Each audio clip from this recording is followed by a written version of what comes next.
At my wedding, an unexpected situation unfolded that I could hardly believe. My in-laws, having indulged a bit too much, became the center of hushed whispers among the guests. In a surprising outburst, they confronted me, loudly proclaiming that now that I was married, I needed to prove my worth to their family, specifically by contributing an additional $5,000 a month. Their demands echoed the sentiments my father-in-law had expressed earlier. The room fell silent, and I was left stunned, my face draining of color at their audacity. Thankfully, my father intervened, taking the microphone and firmly addressing them. He highlighted the embarrassment they were causing, and his decisive words provided some relief in an otherwise tense moment. My name is Betty Ratchell, and I'm 33 years old, currently engaged to Stephen, who is 35. We met through a mutual friend who was concerned about my prolonged single status.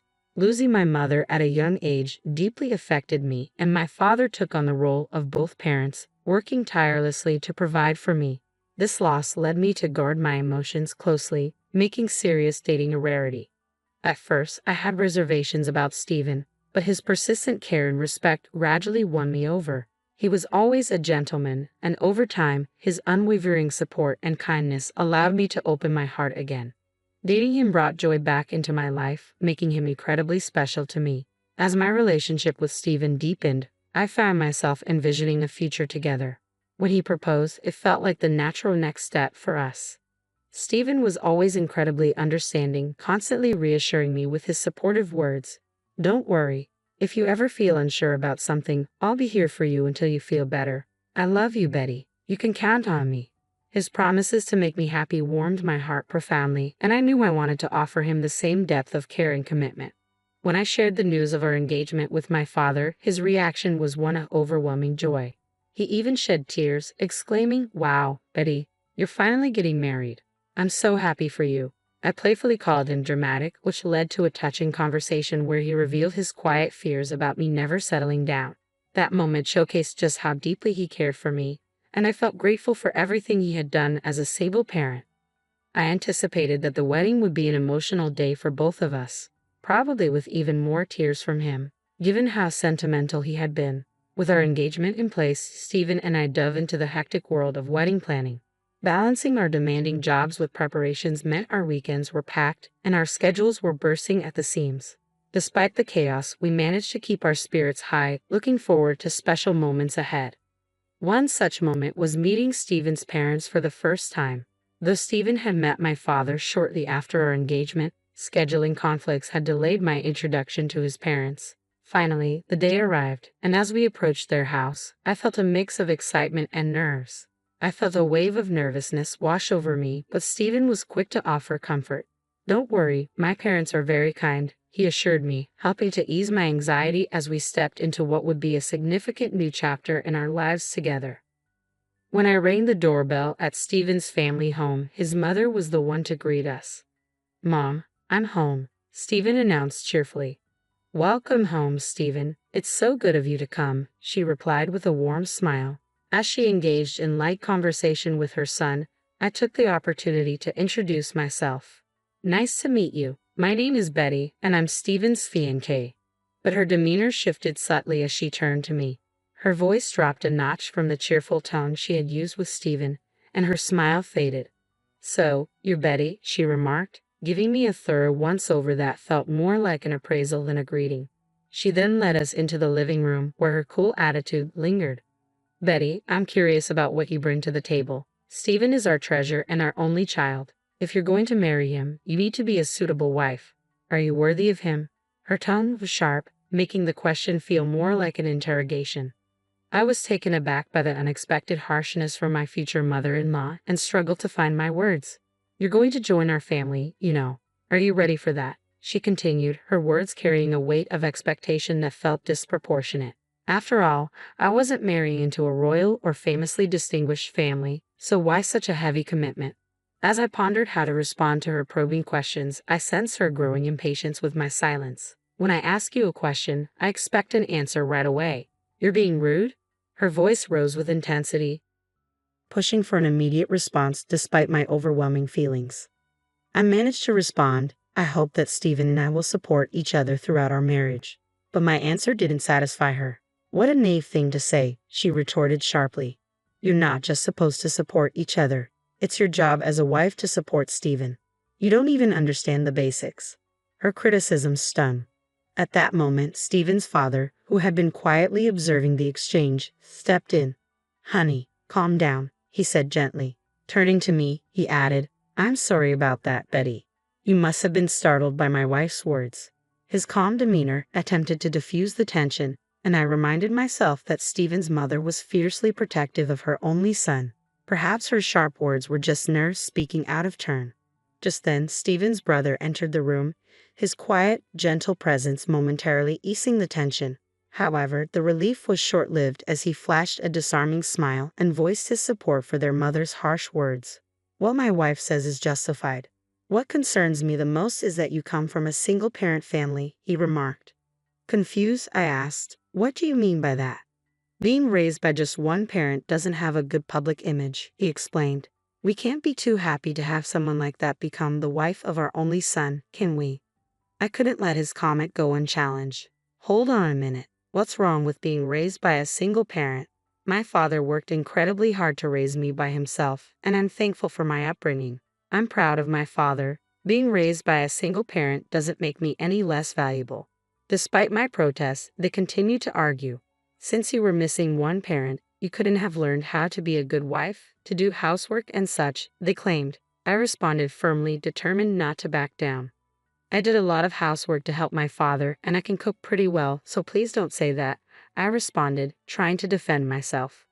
But Stephen's mother brushed aside my words and declared, I will allow you to marry Stephen, but in exchange, you must promise to devote everything to us as his parents. Can you promise me that? I was taken aback by her demands. Wait, since you came here to ask for our permission to marry your son, you do know what your duties are, don't you? Before I could elaborate, she continued, making it clear that my in-laws were dominating the discussion, leaving me little room to express my thoughts.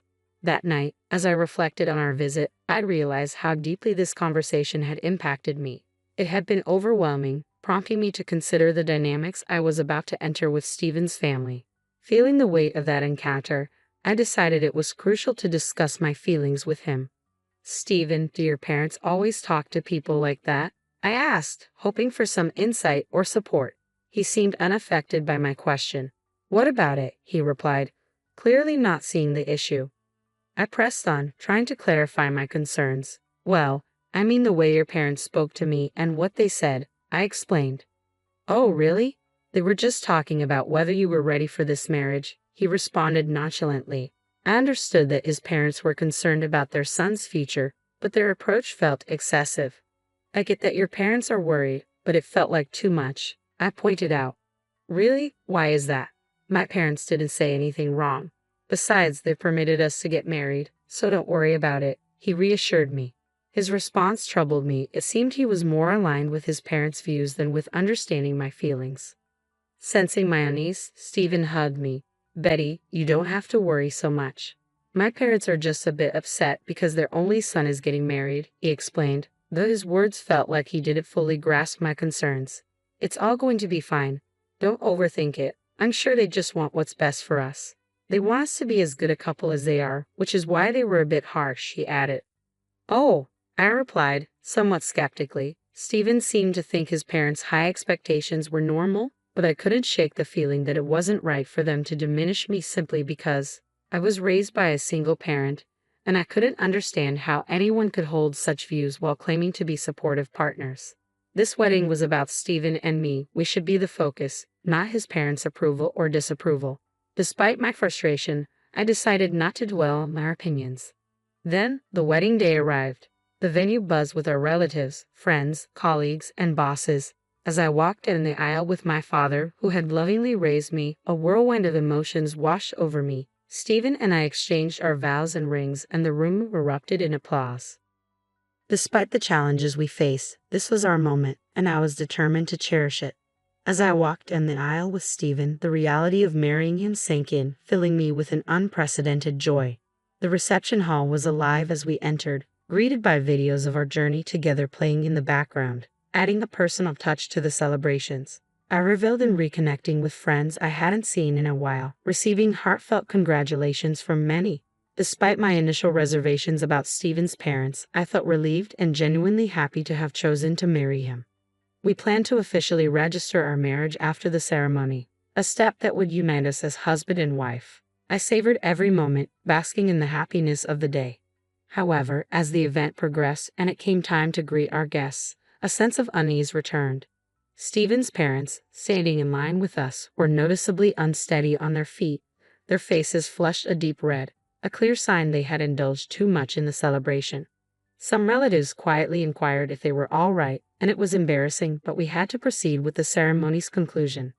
Then, the moment the microphone was handed to us, Stephen's mother unexpectedly grabbed my hand, pulling me away from him, shouting with an intensity that felt almost theatrical.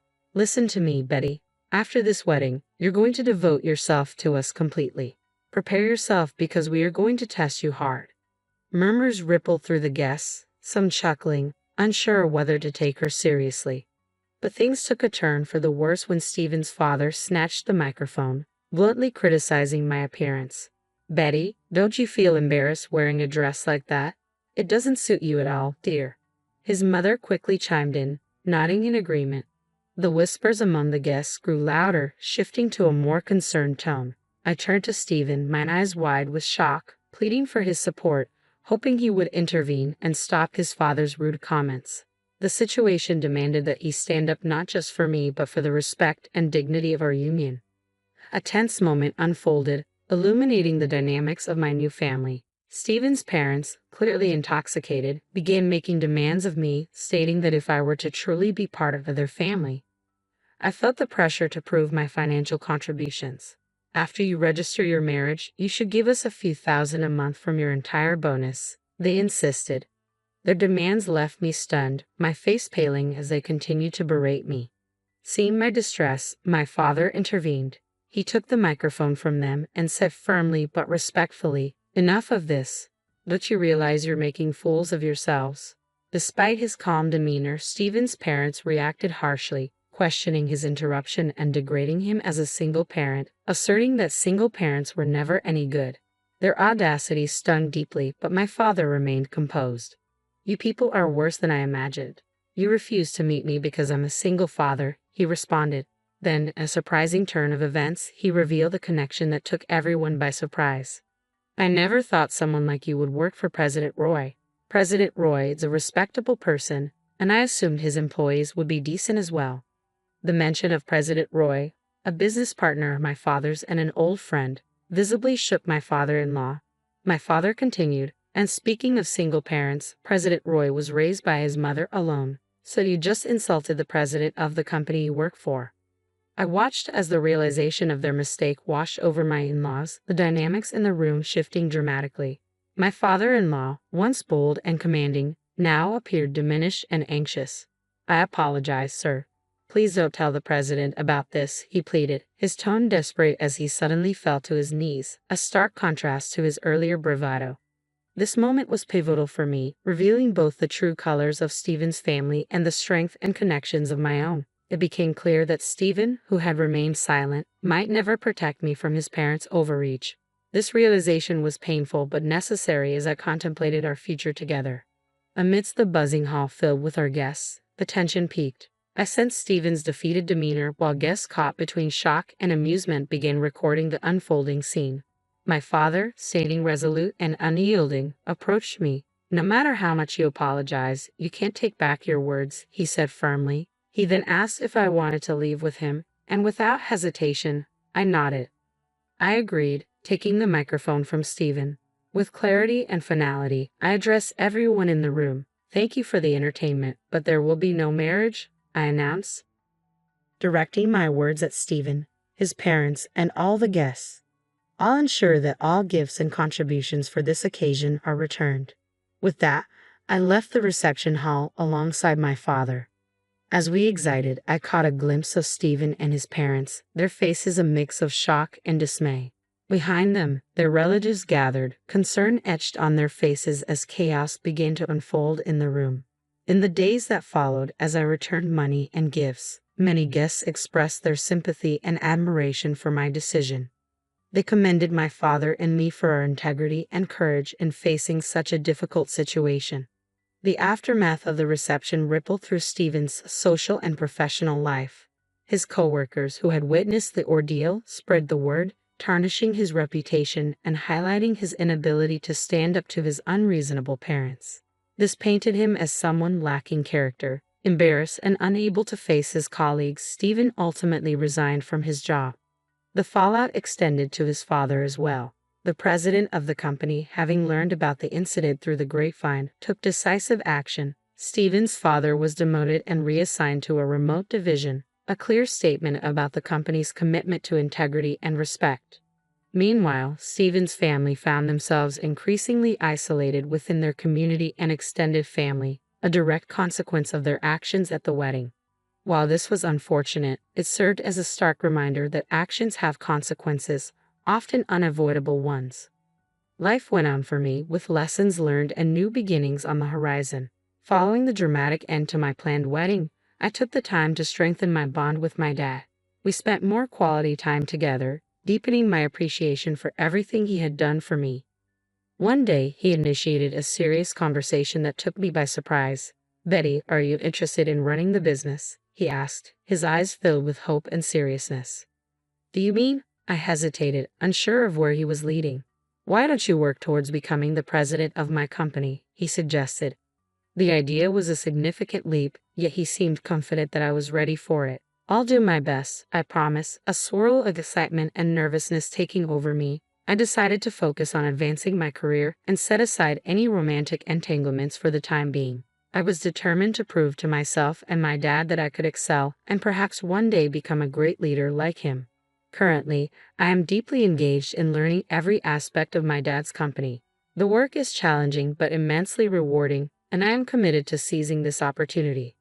Reflecting on the wedding debacle, it's evident that Stephen's in-laws were unreasonable, turning what should have been a joyous celebration into a complete spectacle. Thankfully, since the marriage was never officially registered, I avoided a legally binding mistake. Now free from any marital commitments and the potential complications of in-law relationships, I can focus solely on my career ambitions. It's liberating to realize that from such chaos has emerged a clear direction for my future. I look forward to the possibilities that leading the company might bring. I wish myself all the best and hope that anyone who hears this story finds something valuable in it. Thank you for staying until the end, and if you enjoyed this journey, please consider subscribing. I look forward to sharing more updates and insights in my next video.